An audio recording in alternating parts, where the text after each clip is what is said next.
Bienvenidos una vez más a esta segunda parte de este entrenamiento titulado La Reina. Estamos muy agradecidos al Señor por poder contar con su presencia virtual y que juntos a través del Internet, no importa dónde se conecten, nos levantemos como luces encendidas para manifestar el conocimiento y la sabiduría del Dios verdadero. No esa falsa sabiduría, no esa falsa luz, sino la luz verdadera. Tal como dice el Evangelio de San Juan, Jesús es la luz verdadera, la luz que iluminaba a todo hombre.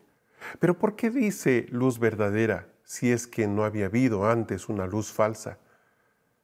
Evidentemente, el apóstol Juan en ese primer capítulo de su Evangelio está haciendo clara mención a que Jesús es esa luz verdadera que no tiene nada en relación con esa luz falsa, esa primera luminaria. En el capítulo anterior compartimos un poco acerca del origen de la Reina del Cielo y de Querubín. Cuando hablamos de la Reina del Cielo, la identificamos con esa luz falsa, esa luminaria, que es creada por Dios en los albores de la creación, al principio, mucho antes que creara la materia y el cosmos, mucho antes que creara al hombre. Creó a ese lucero, esa luminaria, y con esa luminaria creó Dios otros seres del mismo género, luces también. Pero en algún momento determinado, estas luces se rebelaron contra Dios. Quisieron subir al trono de Dios, quisieron recibir o tomar esa adoración y esa honra que solo es digno de recibir Él.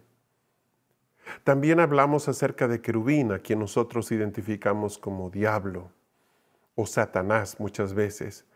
Vimos que es otro ser, no tiene nada de relación en cuanto a su naturaleza con Lucero. Hablamos de este querubín que sí era parte de la corte del Señor. Vimos que él estuvo en el monte del Señor, vimos que él estuvo en el Edén, pero de la misma manera que en su momento se rebeló Lucero, se rebeló también querubín. Ambos fueron echados de la presencia del Señor. Uno cayó a la tierra, el otro cayó a lo profundo del Seol, a la fosa, como dice la palabra. Y toda esta caída, estas rebeliones, dejaron en un desorden y en un caos terrible la creación que Dios había hecho en Génesis capítulo 1, versículo 1. También vimos cómo Dios restauró esa creación, cómo la completó en palabras de Génesis 2.1. Vimos cómo Dios fue tanto a través de Cristo el agente creativo como el agente de restauración. También revisamos Hebreos al respecto y pudimos entender de que son dos procesos, dos momentos distintos donde se realizan estas dos situaciones. La primera, la creación, haciendo Dios todo de la nada. La segunda, la restauración y el orden en el que Dios pone todo su ejército celestial. Sin duda fueron temas muy interesantes. Yo de verdad espero que todos hayan podido aprovecharlo y haber recibido estas palabras en su espíritu. Vamos a ir más adelante, vamos a entrar al capítulo 2 y vamos a empezar a entender cómo se produjo esa transformación, esa falsificación de esa entidad de luz, lucero, a la Reina del Cielo que hoy día conocemos. Pero primero, vamos a encargarle este tiempo al Señor. Yo quiero invitarle ahí donde está que pueda unirse conmigo en oración y que no importa que estemos separados geográficamente, nos podamos unir en torno al trono del Señor gracias al Espíritu Santo, pero también gracias a la tecnología, gracias al Internet. Señor, te queremos agradecer por el gran privilegio que tú nos das de poder reunirnos, hermanos, hijos tuyos, de tantas naciones, tantas ciudades.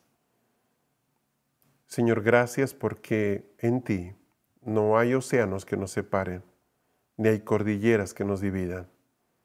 Tu Espíritu Santo nos conecta sin importar el idioma o la distancia. Te bendecimos, Señor, porque tú estás descubriendo este tema delante de todos nosotros. Y te damos las gracias porque en tu corazón tú preparaste esto para este tiempo. Ayúdanos a entender los objetivos que tú tienes en este capítulo 2 y cómo podamos nosotros luego actuar y operar desde esta revelación, Señor. Sea tu paz, sea tu gozo sobre la vida y la familia de cada persona. Oramos de manera especial por esos lugares donde se han reunido hermanos para poder compartir esta transmisión. Pero también presentamos a esas personas que en solitario, desde un dispositivo móvil, están revisando el material juntamente con nosotros. Gracias, Señor, tú eres bueno. Gracias porque tu misericordia es para siempre. Te bendecimos, Señor, en el nombre de nuestro Señor Jesucristo. Amén.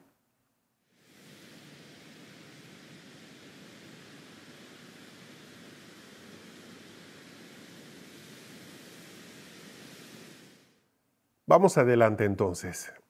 Entendamos cómo se produjo esta extraña falsificación y juntos podamos ver qué es lo que tiene para nosotros hoy el Señor. Como bien saben, Jesucristo habla del diablo como el padre de las mentiras. Él dice que no hay en él verdad, que todo lo que dice es mentira. ¿Cómo él construye esta mentira de esta luminaria? ¿Cómo él migra los conceptos? ¿Cómo los utiliza? ¿Cómo hace que este evento se convierta en algo que va a afectar a toda la creación? ¿Cómo se da esta falsificación? Como siempre, el diablo necesita usar de la palabra de Dios, pero usarla de manera torcida, distorsionada. Cuando el hombre peca, ustedes saben que Dios da una promesa. Habla con sus hijos, habla con Adán, con Eva, y les da una promesa. Se le llama la primera promesa mesiánica. En esa promesa el Señor le dice al hombre y a la mujer de que va a venir uno que va a vencer a esta serpiente. No voy a entrar en detalles en cómo se produjo la caída, por cuanto creo yo que todos entendemos bien ese pasaje que está en Génesis 3. Simplemente me remito al versículo 15, que es donde Dios habla con Adán y Eva. El texto literalmente dice: pondré enemistad entre ti y la mujer, y entre tu simiente y su simiente. Él mismo te aplastará la cabeza cuando tú hieras su calcañar. Recuerden que estoy leyendo la mayoría de los versículos de la versión Biblia Textual Cuarta Edición. Es interesante que haya un énfasis en Él mismo, mostrando que Cristo mismo, no Dios de manera amplia, sino Cristo mismo, le iba a aplastar la cabeza y de que en ese momento iba también a ser herido Él en su calcañar. Esta es la primera promesa mesiánica, como dije. Es el primer espacio en el que Dios promete que iba a resolver el problema del pecado. Ahora, esta es una lectura que nosotros la estamos haciendo desde Génesis 3:15, pero recuerden que Jesucristo ya había sido sacrificado aún antes de la fundación del mundo.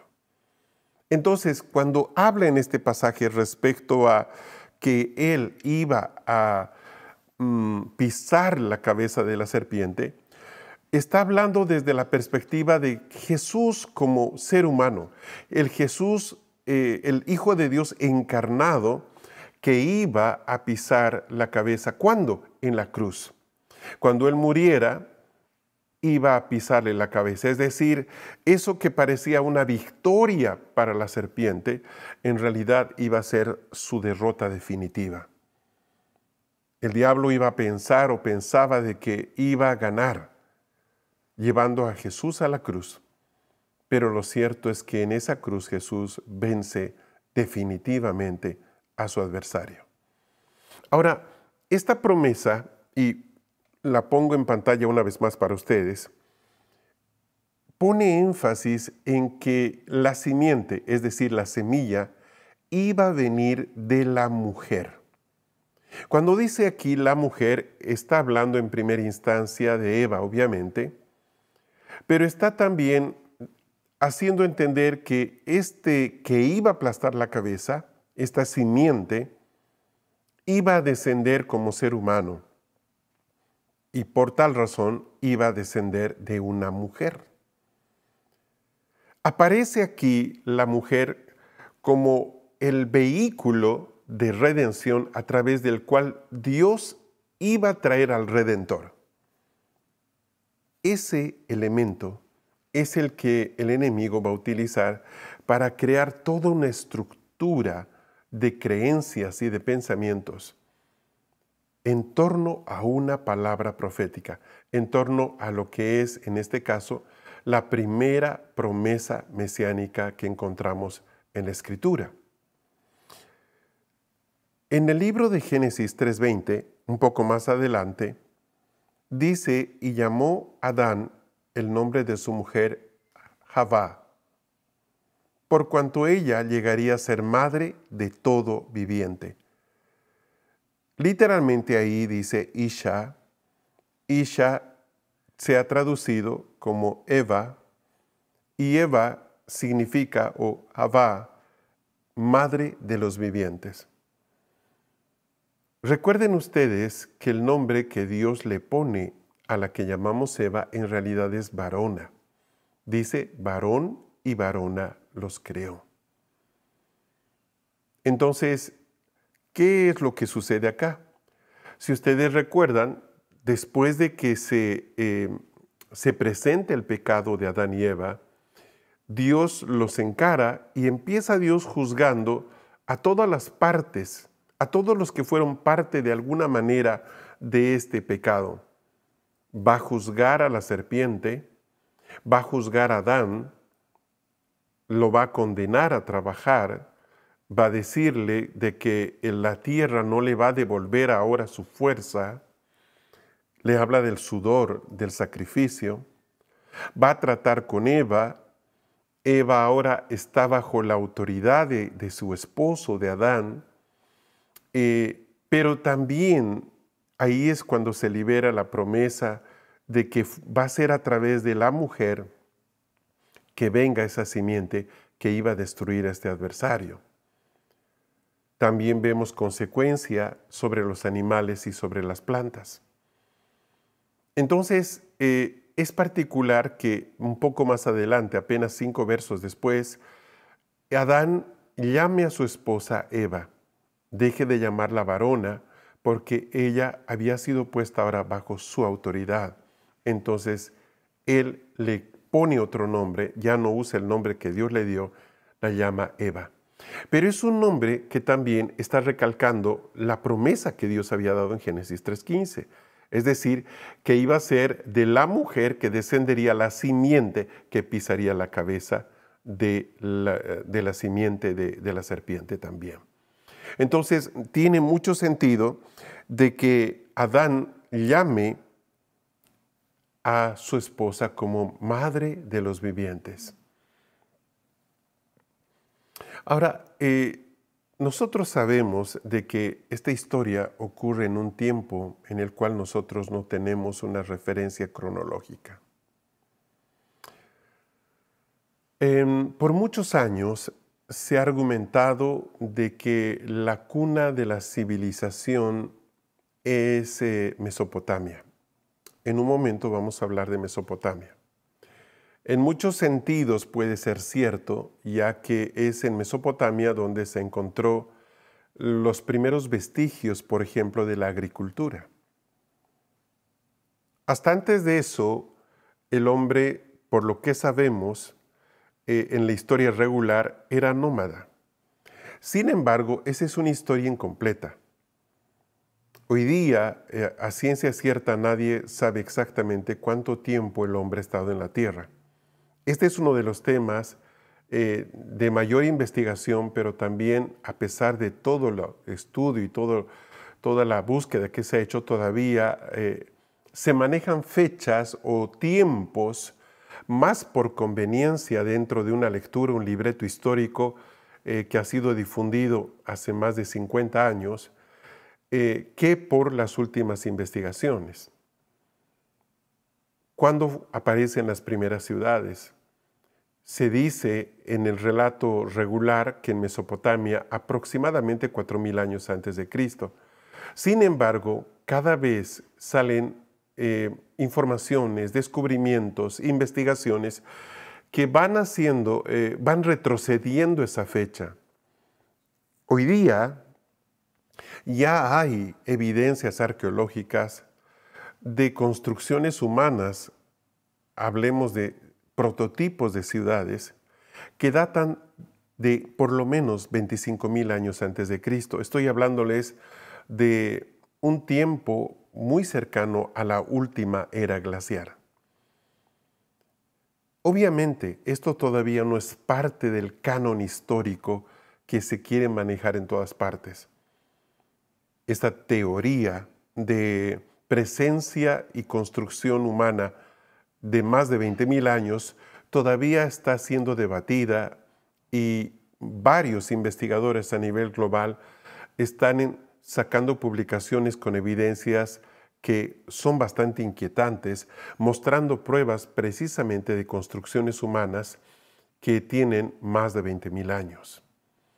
Entonces, por un lado, podemos quedarnos con el relato tradicional, regular, que nos dice de 4,000 a 6,000 años antes de Cristo como el tiempo aproximado. Pero, sin embargo, tenemos que responder a otro tipo de evidencias que han estado apareciendo también los últimos 50 años. ¿Qué pasa, por ejemplo, con toda esa etapa paleolítica, donde se sabe y se han encontrado ya cementerios, tumbas, asentamientos? Habían comunidades de seres humanos en diferentes partes de Europa, Asia y África. La discusión entre si eran seres humanos, si eran homínidos, si eran neandertales, si eran cromañones, en fin, los nombres que la gente y la ciencia quiera dar en este momento son irrelevantes.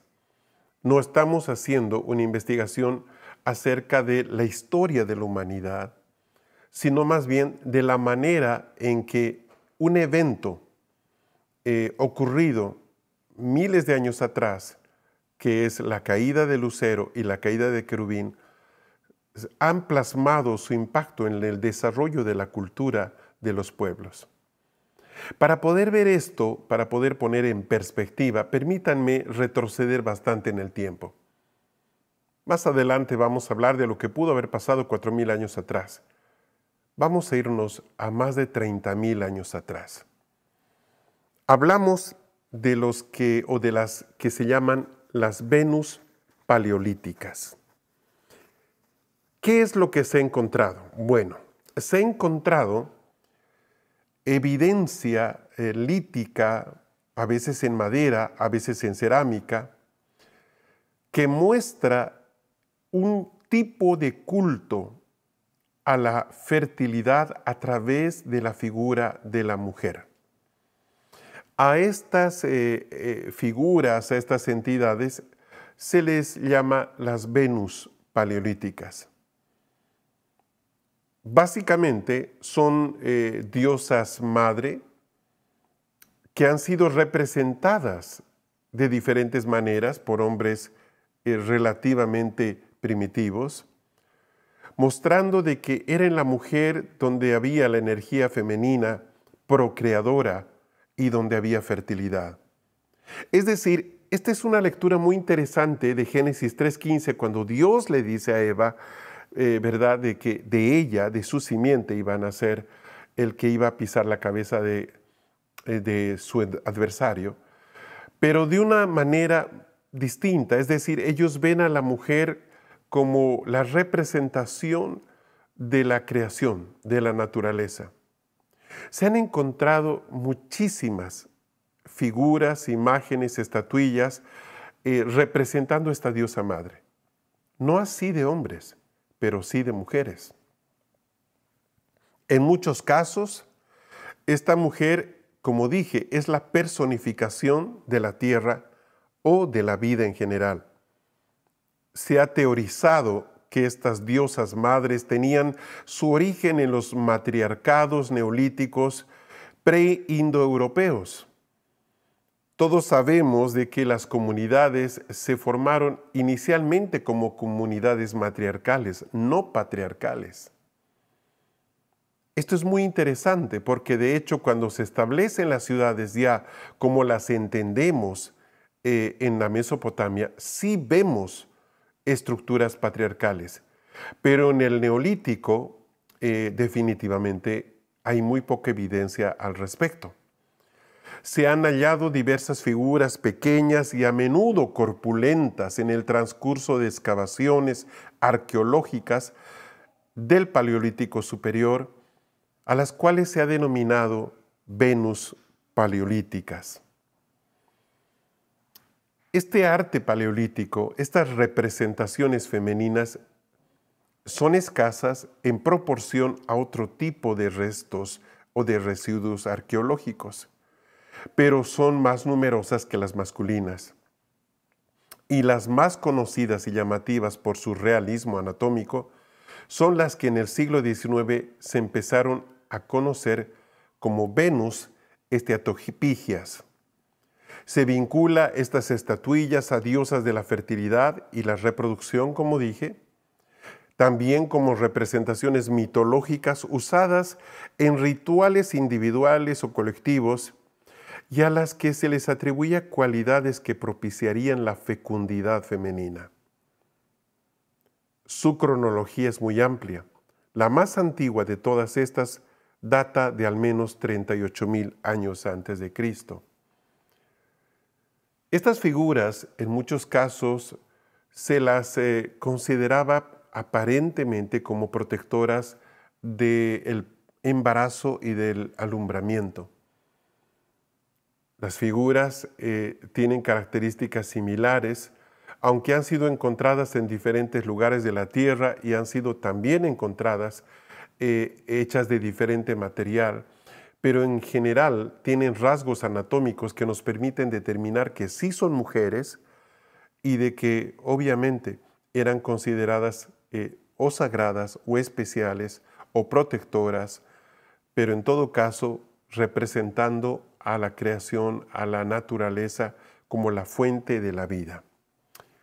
Veamos algunas de estas Venus para tener una idea de lo que estamos hablando. Esta es la Venus de Hohlfels. Fue descubierta en un yacimiento alemán y es la más antigua conocida con al menos 38,000 años de antigüedad. Está tallada en marfil, tiene apenas 6 centímetros de alto, es una miniatura. Destacan sus enormes pechos, se ve sus órganos femeninos, caderas anchas, vientre. Hay una sobredimensión de los caracteres sexuales y sin duda la persona que talló esta figura tuvo o quiso hacer énfasis precisamente en esa capacidad reproductiva que tenía la mujer. Esta pieza se encuentra en el Museo de Prehistoria de Blaurebreren. Es, como dije, una de las más antiguas, estamos hablando de más de 30,000 años. También tenemos la Venus de Dolní Bestonice. Esta es una estatuilla de terracota. Data aproximadamente de 20,000 a 25,000 años antes de Cristo y fue encontrada en el yacimiento arqueológico de Dolní Bestonice, paleolítico, ubicado en la aldea homónima al sur en la República Checa. Mide 111 milímetros de altura, carece de las extremidades inferiores, tiene 43 centímetros o milímetros de anchura, y esta estatuilla podría ser una de las evidencias más antiguas que tenemos en cerámica. Si ustedes toman unos instantes para ver la forma que tiene esta estatuilla, podrán darse cuenta de esa exageración que se hacía intencional, mostrando precisamente la fertilidad o la capacidad de reproducción que tiene la mujer.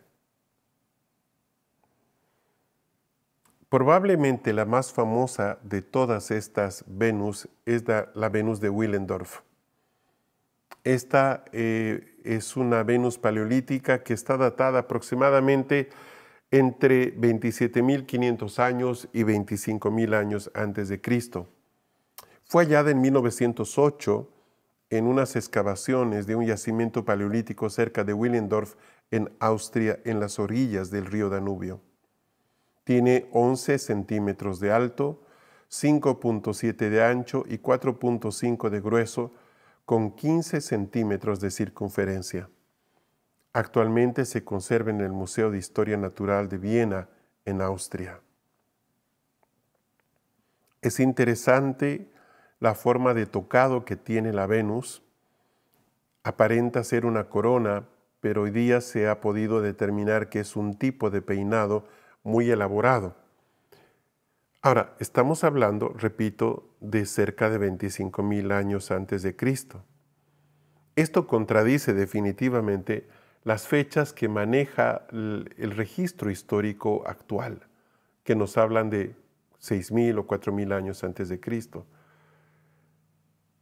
Esta imagen, esta estatuilla, corrobora de que había gente intelectualmente muy preparada con la capacidad de hacer tallados minuciosos, y no solo eso, que al final uno podría decir que aún un ser con muy poco desarrollo cognitivo puede hacerlo.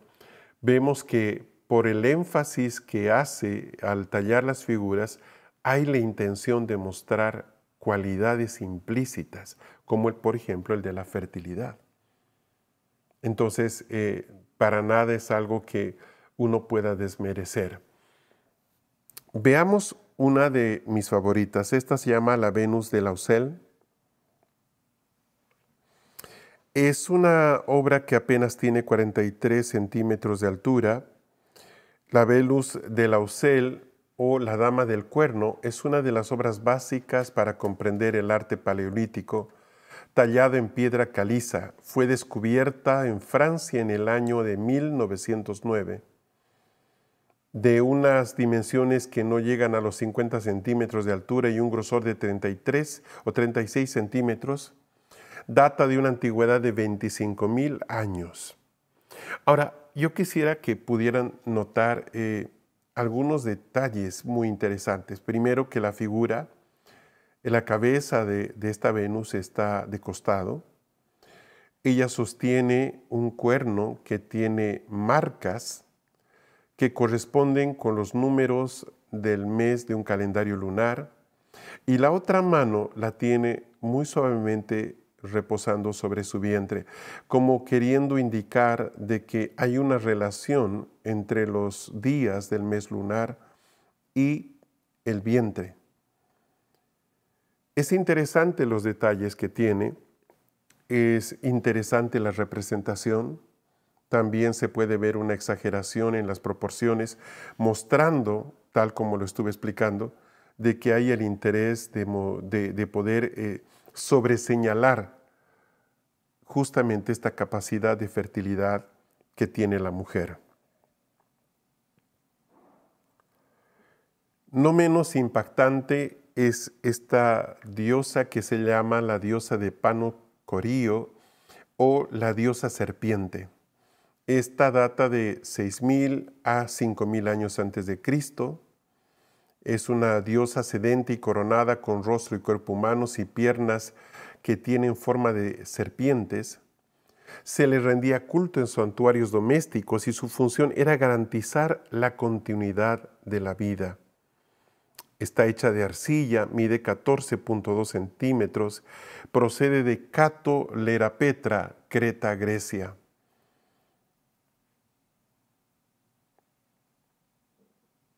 Esta es la figura de la diosa más antigua sentada en un trono, rodeada por dos felinos. Se llama la diosa madre de Cataluyuk. La imagen fue hallada en Cataluyuk, un antiguo asentamiento de los periodos neolítico y calcolítico en Anatolia, actual Turquía. Completada en algún momento del año 6000 a.C., la escultura fue descubierta por el arqueólogo James Mellard en 1961. En la actualidad, la figurilla se encuentra en el Museo de las Civilizaciones de Anatolia en Ankara. Como dije, lo que hace tan sorprendente esta imagen es que es la primera diosa encontrada escoltada por dos felinos sentada en un trono y también en proceso de alumbramiento. Tiene características muy particulares, casi grotescas, pero ya nos muestra una entidad que tiene una posición de gobierno, que está en un trono y está escoltada. De alguna forma, yo creo que esta es una de las figuras más interesantes que describen la manera en la que esta entidad de la Reina del Cielo se presenta. Nunca sola, siempre escoltada, gobernando, sentada en un trono, haciendo siempre memoria a la gente de que de ella viene la vida, de que la capacidad de la reproducción al fin y al cabo está en ella, ¿sí? Muy interesante. Como dije, esta figura se encuentra en Ankara, en Turquía. Tenemos esta otra que la llaman simplemente Diosa Madre. Es una estatuilla de Pakistán. Data aproximadamente del 2600 a 1900 a.C. Está hecha en terracota. El culto a la diosa en la India se remonta a la India prehistórica. Los restos arqueológicos de las ciudades de la civilización del Indo, más o menos del 2600 a 1900, incluyen un gran número de figurillas femeninas de arcilla toscamente modeladas, generalmente llamadas diosas madre. Es importante entonces mencionar, al revisar esta imagen, de que es una de muchas imágenes encontradas en territorio indio. Ahora, estas son algunas de las imágenes más conocidas que están resguardadas en diferentes museos del mundo. Son una evidencia de que mucho antes de la Edad Promedio ya había un culto, una forma de reverencia a entidades femeninas y ya había una conexión entre la reproducción humana, la fertilidad y aún el gobierno en épocas muy anteriores a los 4000 años, como dice más o menos el registro regular. Ahora, todas estas figuras son testimonio de comunidades paleolíticas de las que no ha quedado mucho. Gradualmente se están encontrando, como dije, diferentes evidencias que muestran de que había construcciones, había cierto tipo de infraestructura que data mucho más antes de lo que la historia regular hoy nos cuenta. Pero, ¿qué sucedió en el Mediterráneo? ¿Qué pasó? Cuando hablamos nosotros del Mediterráneo, ¿de qué estamos hablando? Bueno, la historia regular dice de que más o menos en el año 4000 aproximadamente, fecha más, fecha menos, depende qué material uno quiera leer, empieza a desarrollarse un proceso de civilización organizada cerca del Tigris y el Éufrates. Estamos hablando de un promedio ya de entrar a la edad de bronce, con culturas que han dejado bastante evidencia arqueológica. Estamos hablando de la región de Babilonia. Seguramente que esta es una de las ciudades, para los que somos estudiosos de la Biblia, más conocidas entre nosotros. ¿Quién no ha escuchado hablar de Babilonia? ¿Quién no tiene alguna información o conocimiento de lo que es Babilonia? Bueno, dentro del Medio Oriente hay un área que tiene una relación muy estrecha con la historia bíblica antigua, que es conocida como la media luna fértil del Oriente. Esto es porque se asemeja a una media luna dispuesta boca abajo con sus extremos al oriente y al occidente. Esta es una región fértil en relación a todo su entorno, que es literalmente un desierto. Esta región es un área de lluvias, ríos e intensa actividad agraria y comercial que empieza en el oriente, en las tierras bajas de Mesopotamia, contiguas al Golfo Pérsico, y terminan hacia el occidente en la tierra de Israel, separada del área cultivada del delta del Nilo por un tramo de desierto al norte de la península del Sinaí. Por este espacio geográfico transitaron Abraham, Taré y muchos de los profetas a los que nosotros conocemos referencialmente en la Escritura. Obviamente, esta ruta en forma de media luna era la ruta obligatoria, básicamente porque era mucho más fácil conducirse por esa área, dada la presencia de agua, de comunidades, de aldeas, que simplemente atravesar de manera transversal el desierto, exponiéndose a sufrir la muerte. La palabra Mesopotamia viene del griego Mesopotamis, entre ríos. En el antiguo persa es el Miyarudam, o la tierra entre ríos, y del arameo Bet Nahirin, o entre dos ríos. Allí ustedes pueden ver, por ejemplo, Uruk, una ciudad famosa por ser la cuna de nuestro amado Abraham, muy cerca de Ur, toda esa región de Ur y Uruk. También pueden ver Akkad, que va a ser la capital de los acadios. Está Babilonia. Precisamente Asiria va a florecer en un extremo, en uno de los ríos, muy cerca al Tigris. Babilonia va a florecer al lado del Éufrates. Más al norte tenemos la capital de Asiria, que es Nínive. Ahí está Sur, ciudades importantes, Mari. Bueno, toda esa región, ¿verdad?, es la que nosotros llamamos Mesopotamia o la media luna fértil del Oriente. En Mesopotamia destacan las siguientes regiones o territorios de grupos étnicos: la tierra de Sinar, Babilonia, Asiria, el territorio del reino de Mitanni y también Siria mesopotámica. En el extremo sur de Mesopotamia está la tierra de Sinar, en la confluencia de los ríos Tigris y Éufrates, en la cuenca del Golfo Pérsico.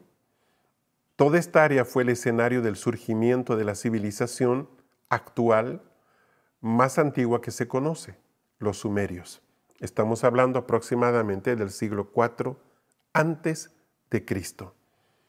En proporción, por ejemplo, con los pueblos de este lado del mundo, de América, podríamos ver que los sumerios ya han dejado un registro aproximadamente en el año 4000, mientras que comunidades en el Perú, por ejemplo, que son bastante antiguas, lo que es Perú-Bolivia, datan del año 3000, tenemos China del año 2000, tenemos México, que más o menos abarca un periodo un poco anterior al año 1000, tenemos a Siria en un lapso de tiempo muy breve, Babilonia, desde la Babilonia primitiva, cerca del año 2000, hasta la caída de Babilonia posteriormente, ya en los últimos 500 años antes de Cristo.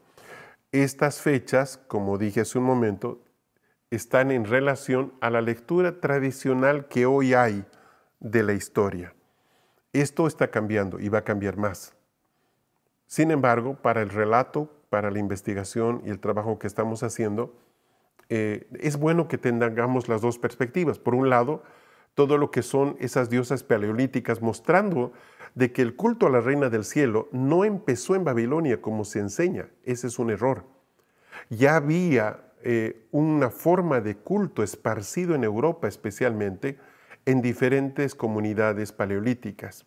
Ahora que en Babilonia se logra armar un sistema de creencias organizado, jerarquizado, que va a ser exportado a todas las naciones como consecuencia de la dispersión de Babilonia que Dios hace en Génesis 11, eso sin duda.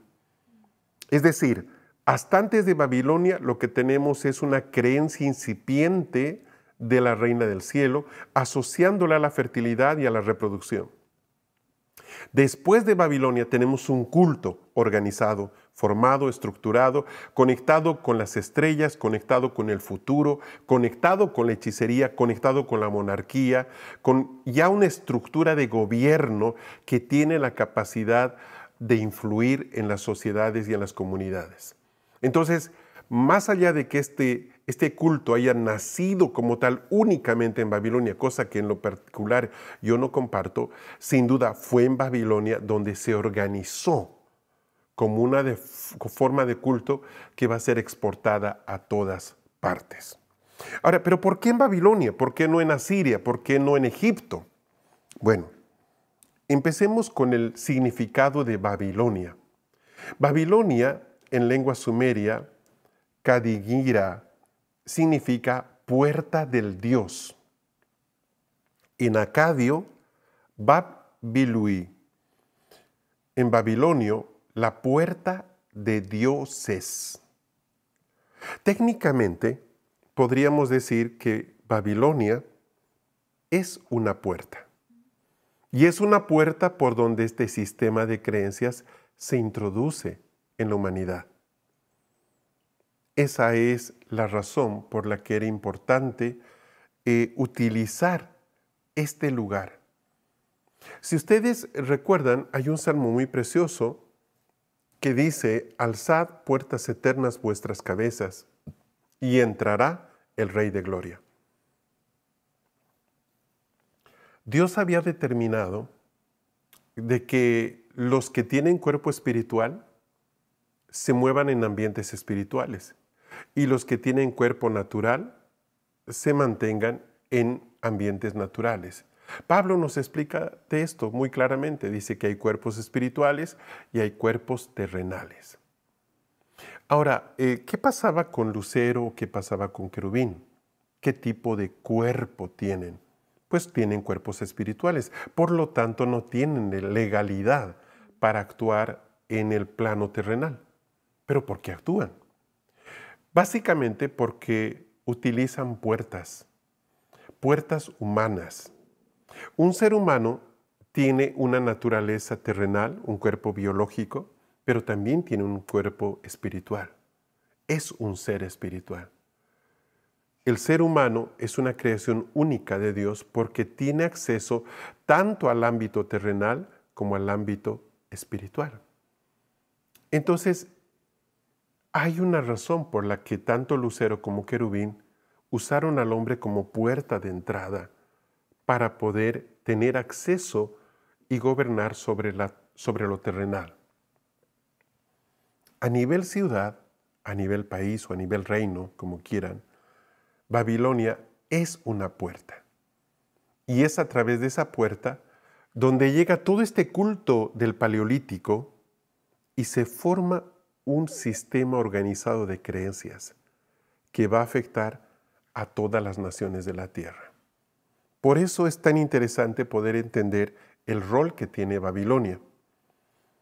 En el libro de Génesis, capítulo 10, hablando en relación a esto, dice en el versículo 1, estas son las generaciones de los hijos de Noé, Sem, Cam y Jafet, a quienes les nacieron hijos después del diluvio. Veamos lo que dice el versículo 6. Hijos de Cam, Cus, Misraín, Fut y Canaán. Versículo 8. Y Cus engendró a Nimrod, primer prepotente en la tierra. Versículo 9. Este era intrépido cazador, enfrentado a Adonai, Elohim. Por esto se dice como Nimrod, intrépido cazador enfrentado a Adonai. El nombre de Nimrod es muy conocido. ¿Quién es él? Bueno, primero veamos de quién desciende. Desciende de Cus, quien era hijo de Cam, quien era hijo de Noé. Así que es un descendiente de Noé por la línea de Cam. En segundo lugar, su nombre es muy particular. Nimrod literalmente significa rebeldía. En tercer lugar, es la descripción que se da de él en el versículo 9. Se lo llama prepotente, o en el caso de la Biblia textual cuarta edición, la palabra que se utiliza es intrépido cazador enfrentado. Ahora, aquí está hablando de estar en contra de Dios. Literalmente ese enfrentado debería traducirse como en contra del Señor, en contra de Jehová. La descripción es, por lo tanto, muy particular. Él era un cazador, estoy hablando de un cazador de fieras, pero también él tenía una actitud de rebeldía contra Dios y abiertamente, por lo que nos deja ver el texto, por el significado y la descripción que hay de él, se levantó contra el Señor. Podríamos decir entonces que Nimrod es el primer prepotente. En el hebreo la palabra es marad, el primer rebelde, que se exalta a sí mismo en contra de Dios. Es 13º desde Adán por línea de Cam, tal como mencioné. En el versículo 10 de Génesis 10 dice: el principio de su reino fue Babilonia, Erec, Accad y Calne en la tierra de Sinar. De aquella tierra, siendo fortalecido, salió y edificó Nínive, Rehoboth-ir, Calá. Y en el verso 12 dice: y Resén, entre Nínive y Calá, que es la gran ciudad. Noten que la primera ciudad que él funda es Babilonia. Pero van a venir 7 ciudades más detrás de él. Todas ellas con características muy particulares que no es momento para poder explicarles.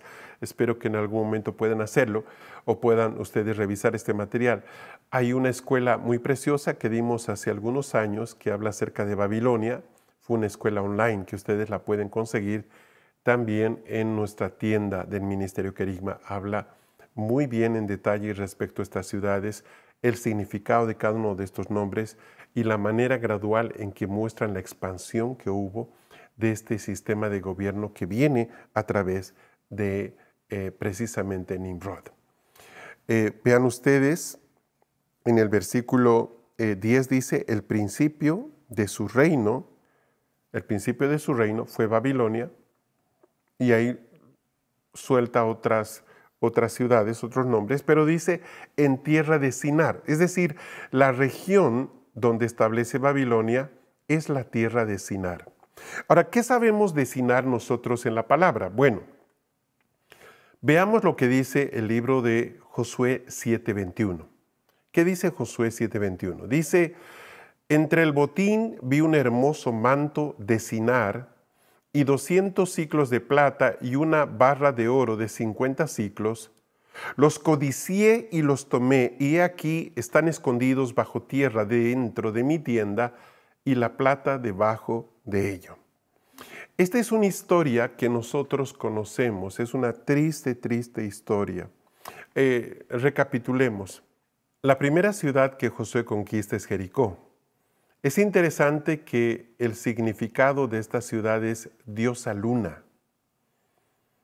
Después de esa apabullante, sorprendente, milagrosa victoria, el pueblo de Israel se encuentra muy confiado. Ahora, Dios había dado algunas instrucciones muy precisas, no solamente a Josué, sino a todo el ejército. Por ejemplo, de que todo el botín de esa primera victoria, toda la primicia de esa primera guerra, iba a ser dedicada completamente a él. Esto quiere decir que nadie podía tomar botín. Pero hubo un hombre llamado Acán que no hizo caso de esa advertencia. Él encontró 3 objetos que los tomó por codicia y los escondió debajo de su tienda. Uno de esos 3, precisamente como ustedes han leído, era un hermoso manto de Sinar. En otras versiones dice manto babilónico. Ahora bien, él tomó eso, lo escondió bajo su tienda y no pasaba nada más. Cuando viene la siguiente batalla, lamentablemente se produce un desastre, porque el ejército de Israel tiene que correr por su vida, la situación se les desborda, y cuando Josué se presenta delante del Señor y le dice, Señor, ¿qué ha pasado?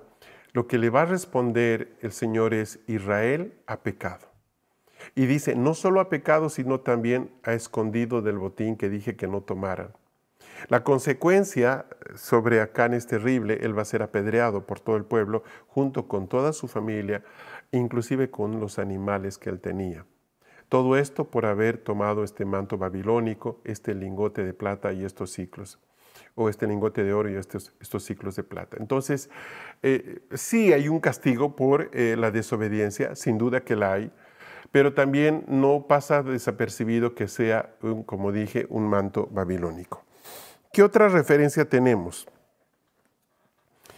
En el verso 2 de Daniel 1:2, dice, y entregó en su mano a Joacim, rey de Judá, y parte de los utensilios de la casa de Jah Elohim, y los llevó a tierra de Sinar, a la casa de sus dioses, y colocó los utensilios en el tesoro de la casa de sus dioses.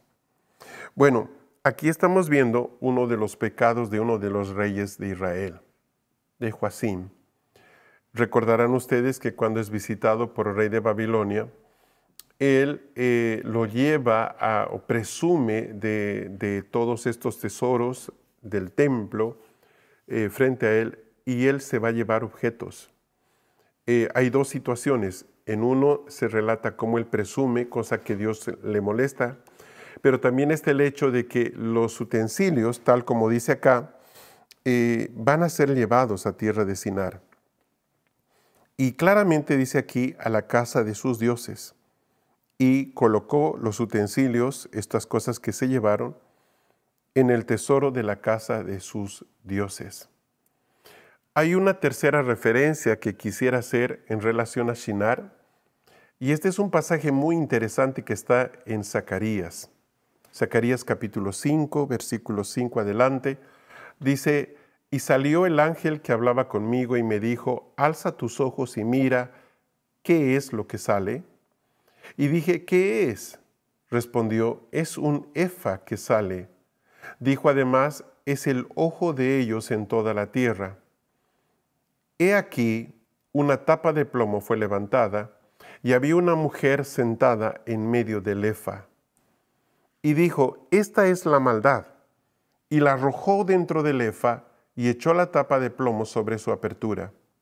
Luego alcé mis ojos y miré, y aquí 2 mujeres, y había viento en sus alas, porque tenían alas como alas de cigüeña, y alzaron el efa entre la tierra y los cielos. Y dije al ángel que hablaba conmigo, ¿a dónde llevan el efa?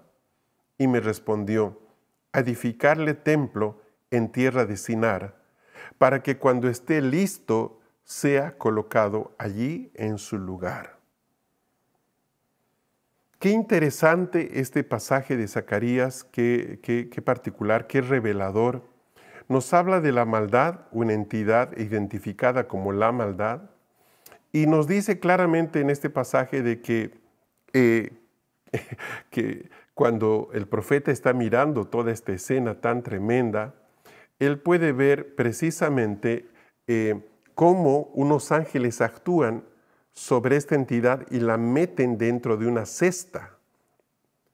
Ahora, esta cesta, y aquí hay todo un juicio que se está haciendo, Esta cesta es el vehículo de transporte de esta entidad llamada la maldad. Sí. Ahora, miren por favor lo que dice a partir del versículo 8, 5, 8. Yo estoy buscando en otras versiones para poder simplemente complementar. Yo tengo acá en la Biblia textual lo que están leyendo todos, pero también tengo otras versiones en mi Biblia. En el versículo 8 dice, esta es la maldad, y la arrojó en el interior del efa y echó una tapa de plomo sobre su apertura. Luego alcé los ojos y miré, y aquí 2 mujeres salían con el viento en sus alas, y tenían alas como alas de cigüeña, y alzaron el efa entre la tierra y el cielo.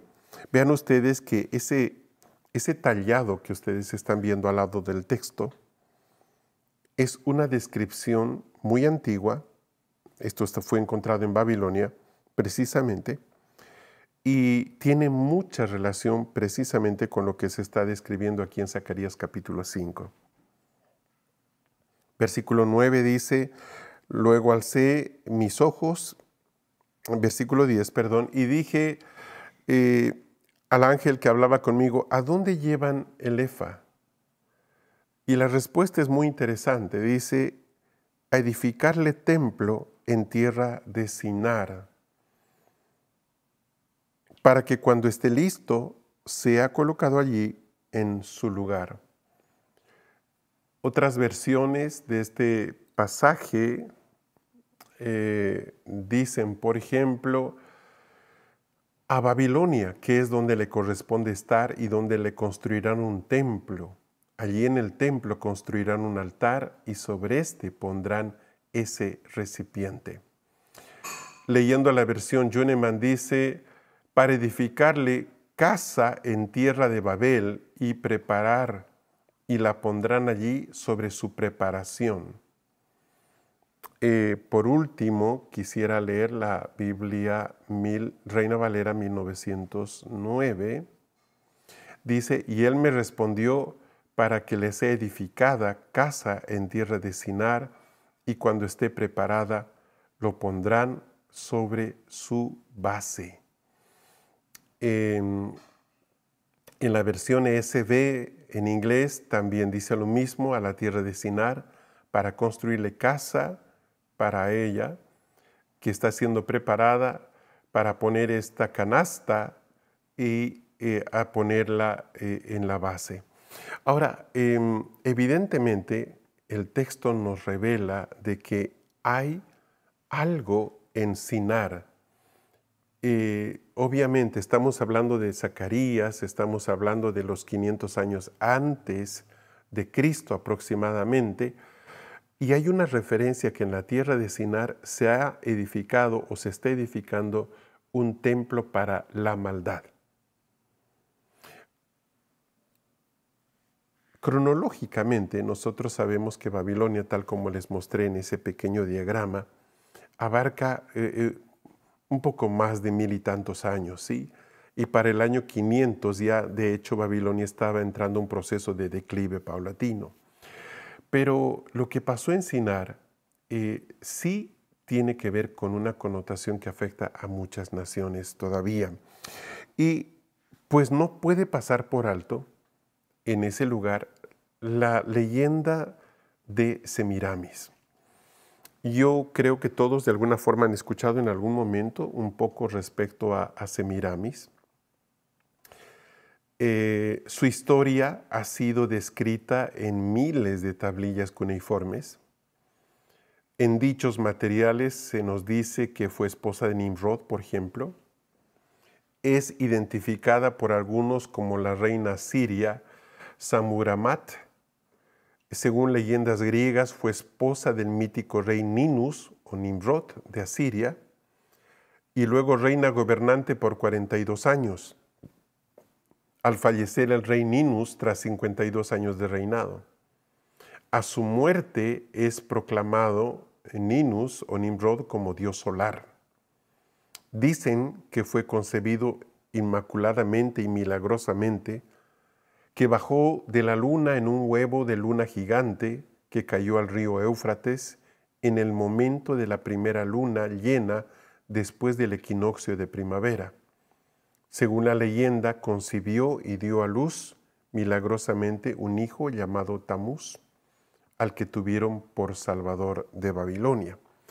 Ahora, este relato, obviamente mitológico, es narrado en muchas de las estatuillas que se han encontrado a lo largo de tantos años en la región de Babilonia.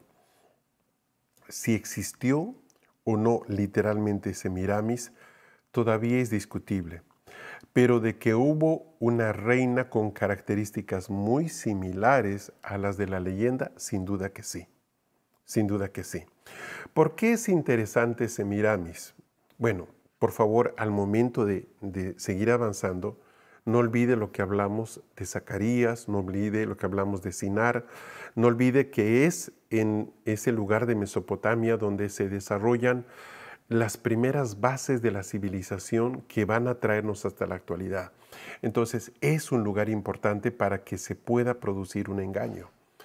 Si nosotros queremos fabricar un engaño que abarque a todo el mundo, que llegue a todas partes, ese era el lugar correcto.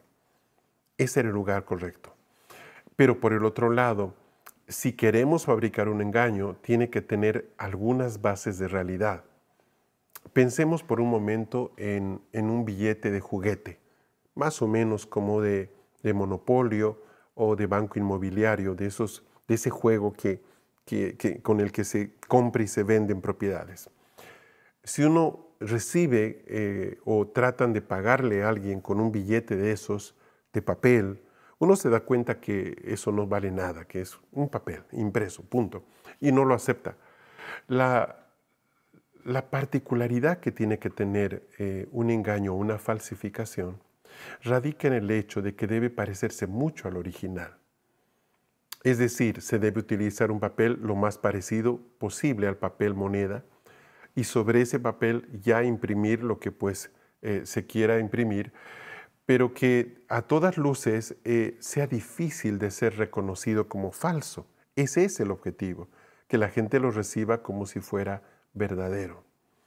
Es en Babilonia donde se va a formar el mito de la diosa madre, pero ese mito fue pasando de generación en generación desde el Paleolítico, o podríamos decirlo ya en términos bíblicos, desde la época de Eva.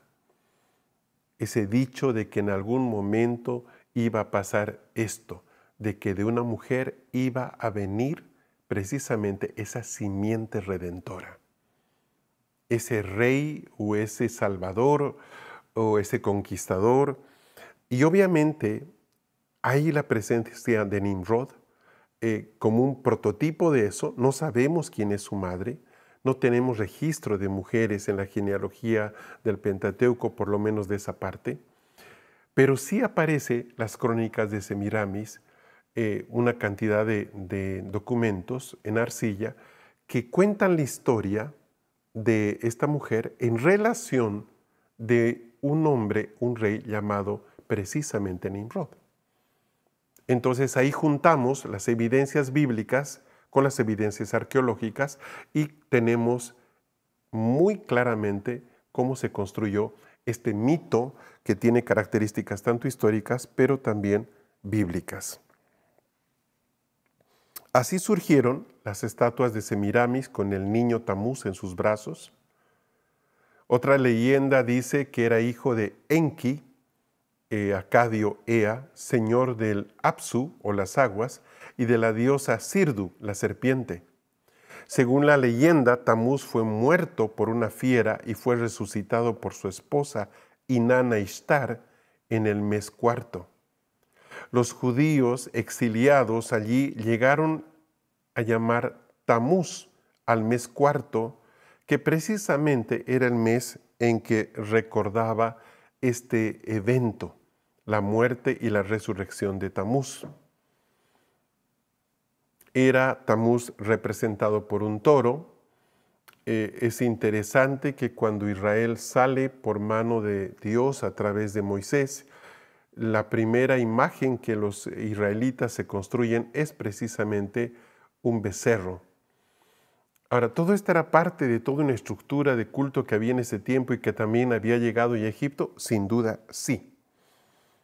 Había fiestas a Tamuz en este mes cuarto para celebrar estos acontecimientos.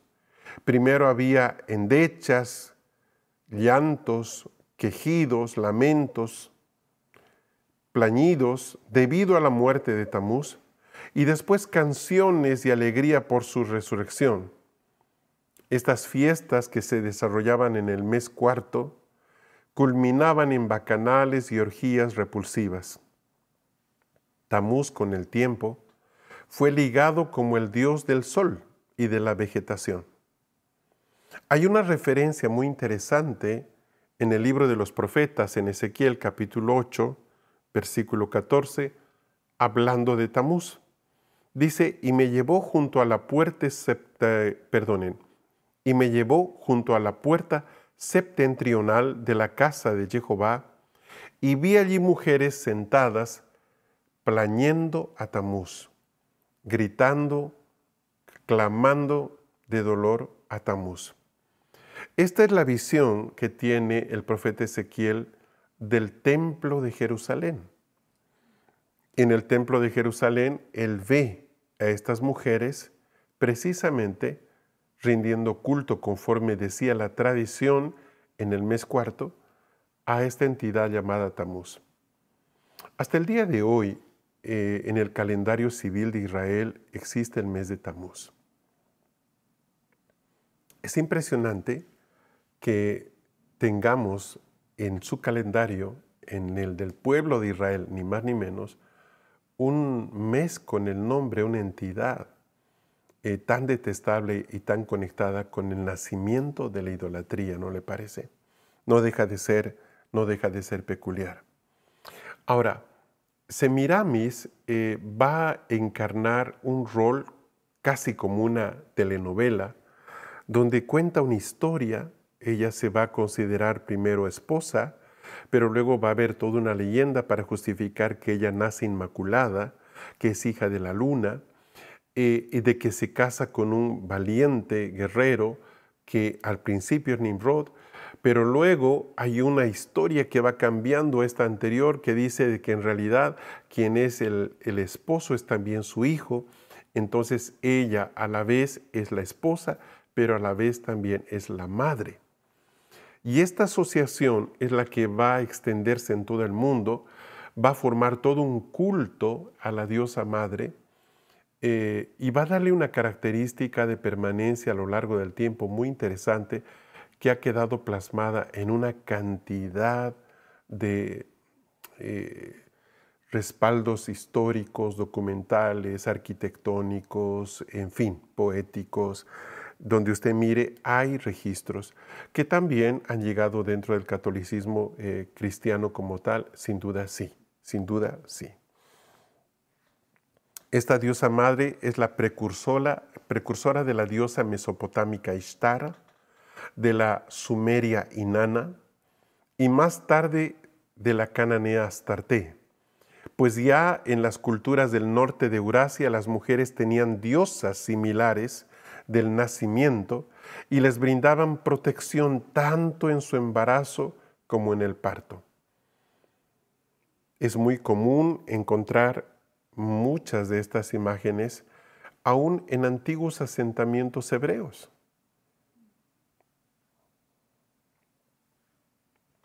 Inanna, a quien acabo de hacer referencia, es probablemente el primer nombre de este culto oficial que nace en Mesopotamia, con el que se identifica a la reina del cielo. En pocas palabras diríamos que es la reina más antigua en posición de reina, en posición de esposa, conectada con lo que es el alumbramiento, el nacimiento, el embarazo y también la fertilidad.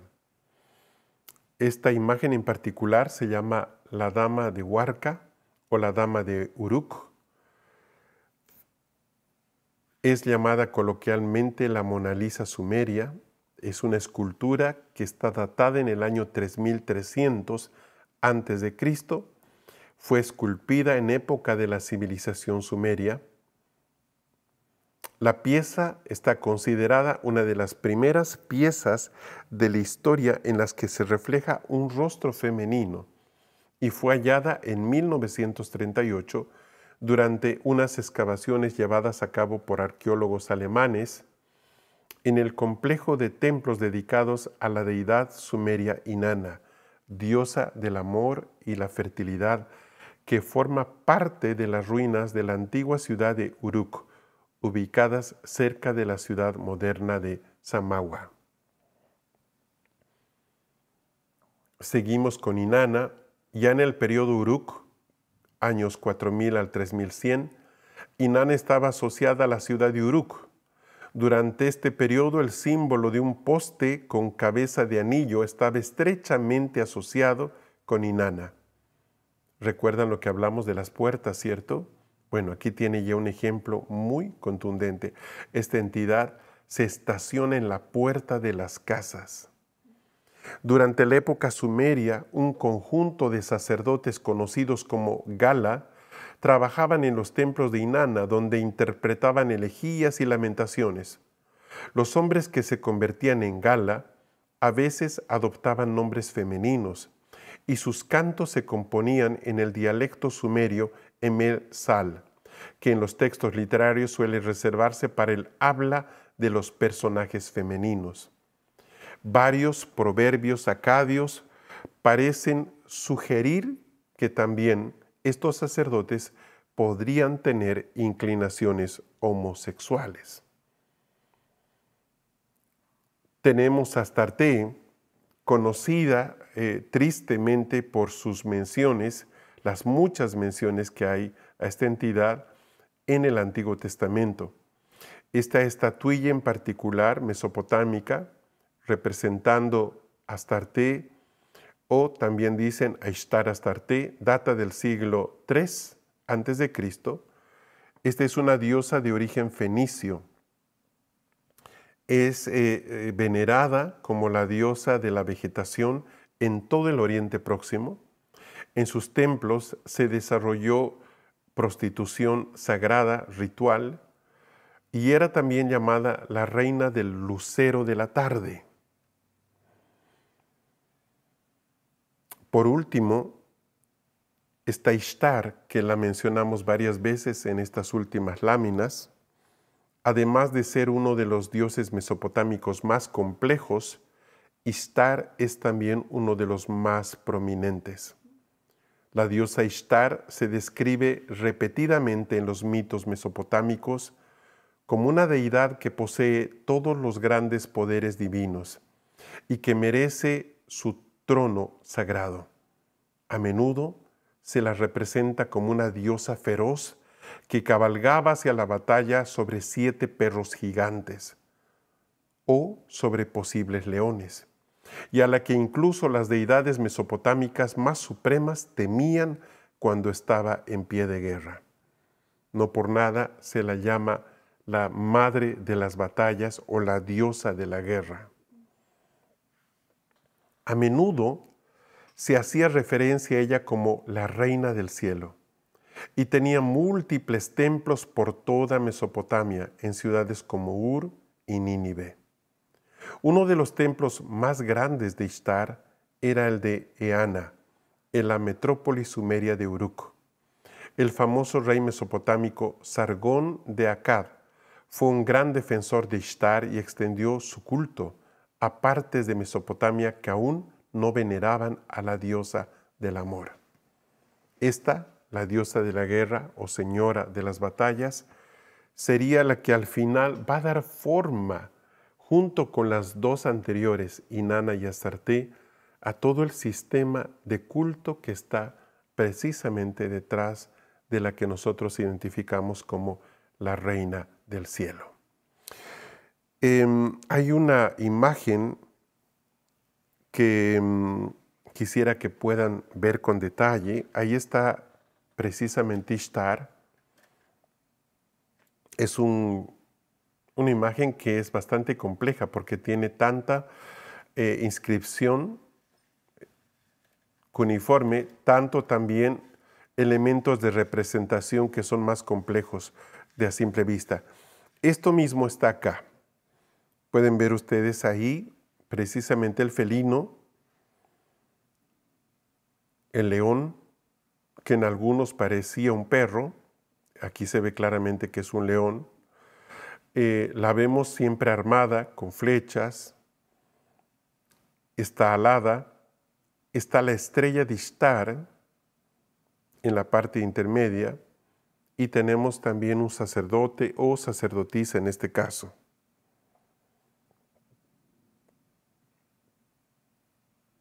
Se han encontrado muchas imágenes de Ishtar en Babilonia y en toda la región de Mesopotamia. Ahora, su nombre está asociado a un monumento muy, pero muy famoso en Babilonia. ¿Cuál? Nada menos ni nada más que la Puerta de Ishtar. Nabucodonosor II construye la llamada Puerta de Ishtar. La Puerta de Ishtar era originalmente una de las 8 puertas monumentales, 14 metros de altura, 10 de ancho, y era la manera de poder acceder al templo de Baal o de Bel. Esta puerta monumental ya no está más en su lugar de origen, hoy descansa en un museo en Alemania y pueden ver ustedes las imágenes de los leones, los labrados en este color azul tan interesante. Sin duda es una obra monumental. Pero ¿qué tenemos acá sino la descripción de la Reina del Cielo como precisamente esa puerta por donde se produce una entrada de esta entidad, de la Reina del Cielo, de esta sabiduría de Lucero a todos los pueblos, a todas las naciones? Ahora, esto se ha extendido a lo largo de todos los pueblos. Todos nosotros conocemos la historia de Génesis 11. Sabemos que ahí Dios juzgó al hombre por esa actitud que tenía, que era básicamente la repetición de lo que había en el corazón de querubín miles de años atrás. Recuerdan que querubín decía, o Lucero decía, perdón, era Lucero que decía, subiré a lo alto, subiré al trono, subiré al monte del Señor. Bueno, en Génesis 11, ¿qué es lo que tenemos? Precisamente tenemos al hombre diciendo lo mismo que habían dicho los enemigos de Dios mucho tiempo atrás. Nos construiremos esta torre, nos haremos un nombre por si fuéramos esparcidos, llegaremos hasta los cielos. Y bueno, esta historia que la conocemos todos termina con ese relato en el cual se dice que Dios confundió los idiomas de todos porque había visto Dios de que en el corazón del hombre estaba tal la decisión de cumplir con este objetivo que no iban a cambiar. Entonces ahí Dios confunde sus idiomas de tal manera que ellos ya no puedan comunicarse y su proyecto es abortado, quiero decir. Pero lo que es evidente es de que desde ese lugar donde se desarrolló de una forma tan organizada este culto, ellos llevarían a donde fueran no solamente la historia leyenda, el relato oral, sino también llevarían estatuillas, pequeñas arcillas, tallados en marfil, en madera, en terracota, a todo rincón de la tierra. Y vamos a poder tener evidencia de eso en muchísimos pueblos. Yo les mostraba hace un instante precisamente a la diosa Durga de la India. Pueden verla ahí sentada, pueden verla con sus armas precisamente. Pueden ver que tiene una habitación especial, una habitación sagrada, sacerdotes que levantan sus instrumentos en dirección a ella, pero también animales que se llevan en sacrificios. Por ejemplo, se está llevando un toro o una vaca, no lo sé, para ser sacrificado. Pueden ver también que hay algo así como un raquía, un cielo intermedio donde hay entidades y hay otro tipo de sacerdotes que se acercan a ellas. Esto en la India. Podemos ver a Hera, por ejemplo, en Grecia, de la misma forma.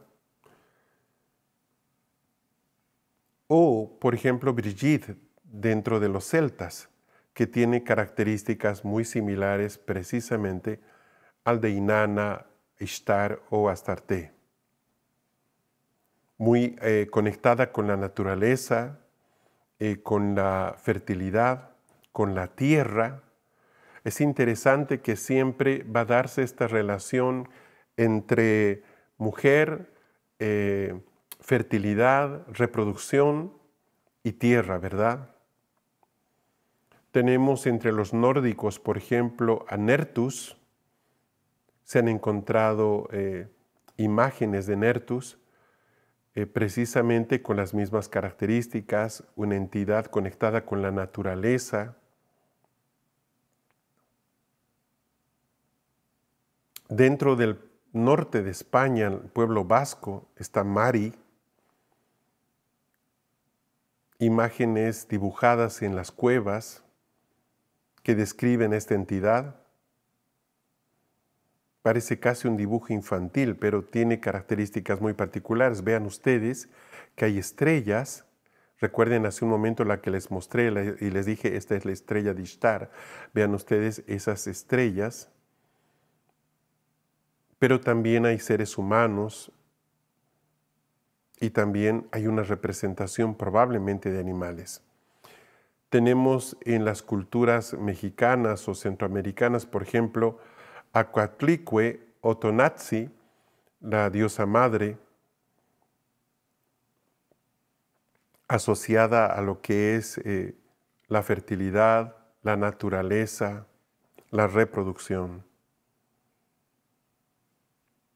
No podían faltar los incas aymaras en este caso, con lo que es Pachamama, la madre tierra, la diosa de la tierra, que era venerada en templos, pero también en huacas, que estaba presente en los hogares, era reverenciada con las cosechas, con los primeros frutos. Y hasta el día de hoy, los descendientes de los pueblos quechuas y aymaras en América todavía rinden culto a Pachamama, a esta diosa tierra o a la madre tierra. Ellos van a ofrecer libaciones hasta el día de hoy, van a ofrecer los primeros frutos.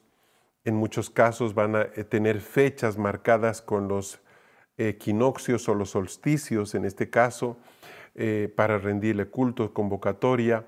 En muchos casos se escogen lugares altos.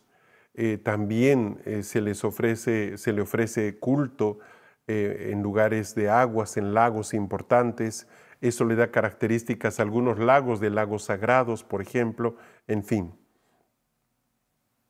En Japón tenemos a Amaterasu, la diosa que sale de la montaña, la protectora, que está conectada también con la vida, la reproducción, la defensora de Japón.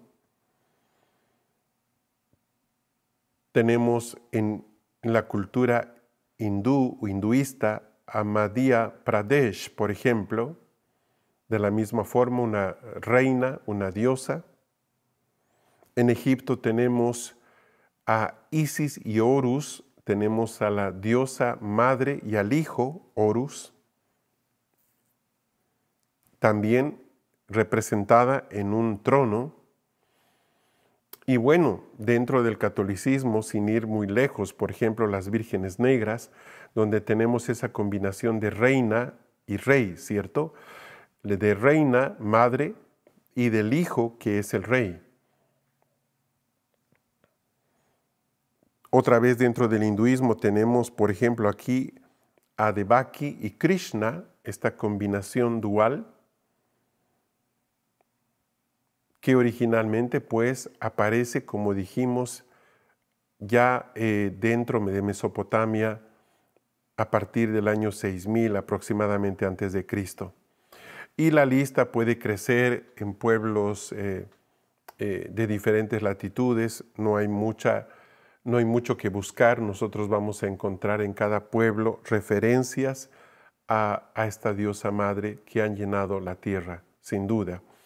En Génesis 11:9 dice, por eso llamó su nombre Babilonia, porque allí confundió Jehová la lengua de toda la tierra, y desde allí los esparció Jehová por la superficie de toda la tierra. Uno de los significados para Babilonia es confusión. Por eso dice, y llamó su nombre Babilonia, porque allí confundió el Señor su lengua. En relación a esta entidad, Babilonia como tal, en Apocalipsis 17:5, vean, dice, y en su frente estaba escrito un nombre misterio, Babilonia, la grande, madre de las rameras y de las abominaciones de la tierra. Entonces aquí vemos una relación interesante, una evolución entre un lugar llamado Babilonia y una persona identificada con el nombre Babilonia. Esto no deja de ser llamativo porque vean ustedes que el lugar es tan importante para que se produzca precisamente una acción combinada. Siempre hay un lugar para poder actuar, para poder presentar las cosas de forma correcta. Así como aparece un Betel donde Jacob llega, por ejemplo, en el libro de Génesis, tenemos que esta entidad, la reina del cielo, esa luminaria caída, encuentra la manera de entrar, afectaría como un sistema de culto esa puerta que es Babilonia, esa puerta que va a permitir entrar a este plano de trabajo, de acción, de influencia y desde Babilonia llegar a muchísimas ciudades y tierras del mundo. Todo este culto, más allá de que yo no pretendo hacer una exposición detallada, porque uno podría decir, ¿y qué pasó en Australia? ¿Qué pasó en Nueva Zelanda? ¿Qué pasó, por ejemplo, en África? Yo he dado algunas referencias nada más. Ya cada uno de ustedes en su propio país y ciudad puede verificar lo que le estoy diciendo y va a llegar a la conclusión que todos hemos llegado, de que el culto a la Reina Madre es la forma de culto más antigua que hay. Y eso está presente aún en pueblos muy primitivos que se han encontrado, con quienes hay cierto grado de contacto, por ejemplo en la Amazonía brasilera, en Borneo, en fin, hasta en grandes civilizaciones como la egipcia, que ha dejado tanta evidencia, o también la babilónica. Entonces, partimos de la premisa simplemente de que esa influencia llegó gracias a haberse esparcido desde Babilonia todos los pueblos a toda la tierra. Sin duda, llegó como una forma de culto ya organizada y la gente simplemente lo transmitió de generación en generación. Una de las razones por las que esto fue bastante sencillo tiene un sentido totalmente práctico. En esos años, los alumbramientos eran difíciles. Una gran cantidad de mujeres moría al tener sus hijos, al dar a luz sus hijos. Básicamente por condiciones muchas veces de higiene, otras por dificultades propias del lugar. No había una atención médica que pudiera garantizar, por ejemplo, un alumbramiento más o menos seguro. Entonces, muchas mujeres empezaban a rendir culto a esta entidad precisamente cuando se embarazaban, como una forma de tener cierta garantía de que ellas iban a sobrevivir junto con sus pequeños. Entonces, esto va desarrollando una forma de culto, primero, conservado especialmente por las mujeres. No se olvide de esto que acabo de decir, porque en la siguiente reunión, el día de mañana, vamos a poder desarrollar esto. Las mujeres son como las que conectan esto de generación en generación, primera cosa. Segundo, el culto en una gran etapa de su desarrollo se lleva a cabo dentro de los hogares, porque es ahí donde nacen los niños. Esa es la razón. No tiene el carácter de un culto estatal, aunque bien pudimos darnos cuenta por Ishtar, por ejemplo, de que sí hay un culto muy importante en todo lo que es Asiria y Babilonia.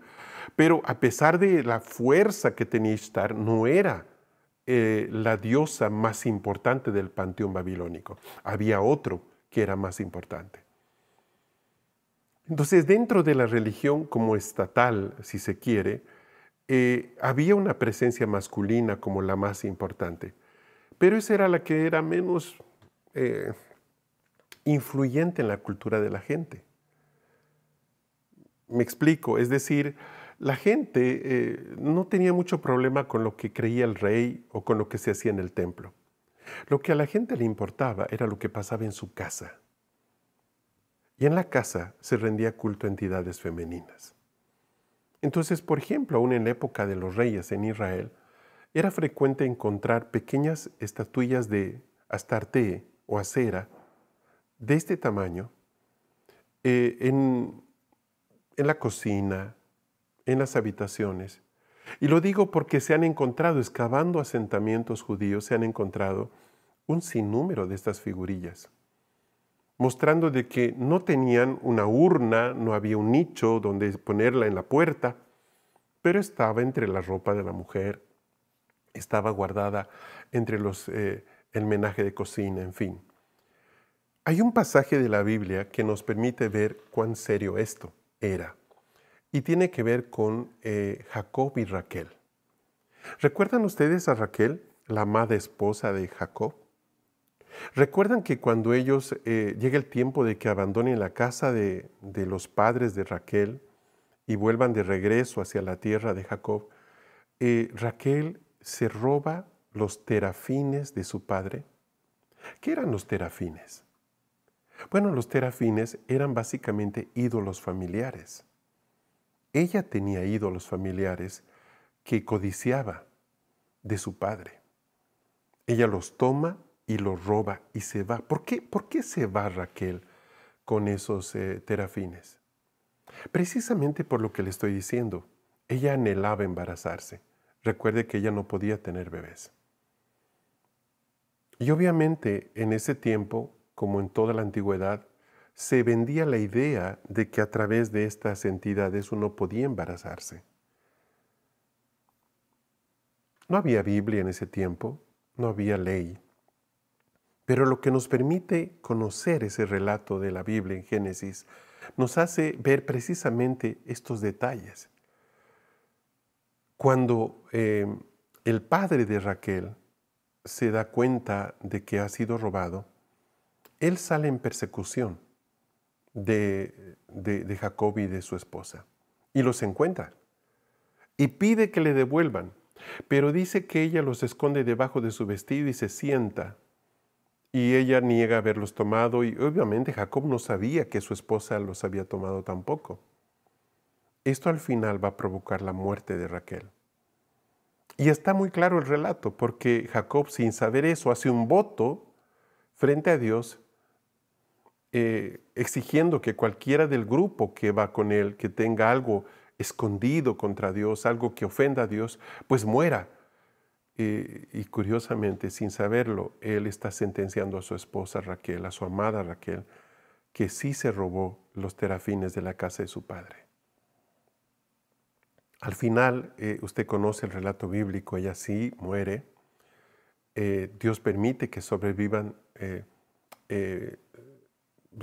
su pequeño, Benjamín. Pero en el fondo nos deja ver ese escenario en el cual este tipo de influencia operaba y se movía. Hay mucho detrás de la escritura en torno a esto y obviamente nos muestra cuán delicada era y cuán sutil la forma de culto que se desarrollaba a través de los hogares, de casa en casa, de abuela a nieta, y sucesivamente de generación en generación. Sí va a haber en su momento templos muy importantes para estas entidades femeninas, como por ejemplo el templo de Diana de los Efesios allá, o de Atenea. Va a haber esos templos, pero esto va a ser ya en época posterior. Sin embargo, esta germinación, este génesis se da en todo este proceso que se desarrolla precisamente en Mesopotamia, pero no sin semillas que vendrían de todo el Paleolítico, como lo estuve comentando y con las pruebas que les he podido aportar. Vamos a parar aquí. Pero no quisiera despedirme sin primeramente darnos la oportunidad de reflexionar en cuanto a qué cosas nosotros consideramos que son verdaderas en nuestra casa. Qué cosas creemos como verdaderas en nuestra cultura familiar. Es posible que todos seamos parte de hermosas congregaciones donde asistimos semana tras semana, pero más allá de lo que en la congregación se crea, lo cierto es de que lo que se cree dentro de la casa, dentro de la puerta del hogar, es muchas veces más fuerte y más influyente que lo que se crea en esa reunión semanal. Hay muchas cosas que las familias hoy día conservan, algunas como un legado cultural, familiar, y otras simplemente las retienen ahí porque todavía no tienen la luz necesaria para darse cuenta que son cosas que ya no son parte de, o no debería ser parte de lo que ellos han recibido del Señor. Se anima a hacer una oración conmigo. Oremos. Digámosle, Señor, queremos traer luz sobre todas las cosas que nosotros creemos. En casa, con nuestros esposos, esposas, con nuestros hijos, con nuestros padres. Cuántas cosas hemos recibido como verdades de parte de nuestros antepasados, pero que a la luz de tu verdad no son ciertos.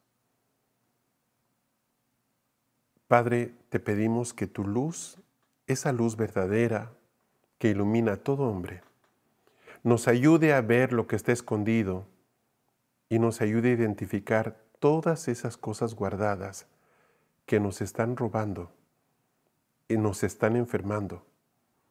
Abren puertas para que entidades que vienen de la tiniebla nos dañen y nos perjudiquen. Señor, ponemos delante de ti nuestro sistema de creencias y pedimos que tú Señor, puedas iluminar todo lo que nosotros consideramos como verdadero. Y si hay cosas que en realidad no lo son, ayúdanos a identificarlas, a juzgarlas y echarlas de nuestra casa. Padre, te damos gracias porque tú iluminas nuestras vidas y que no hay nada escondido delante de tus ojos, Señor. Gracias por el relato de la palabra. Gracias porque podemos encontrar tantas respuestas en este libro maravilloso que tú nos has entregado. Te bendecimos y te honramos, Padre. En el nombre de Jesús, Señor. Amén. Quiero invitarlos, antes de terminar para nuestra siguiente jornada, estaremos revisando esto ya un poco más cerca, no nos iremos tan lejos, pero yo sé sin duda nos va a ayudar mucho y nos va a permitir avanzar. Gracias por haberse conectado a esta segunda transmisión. Nos vemos mañana. Bendiciones.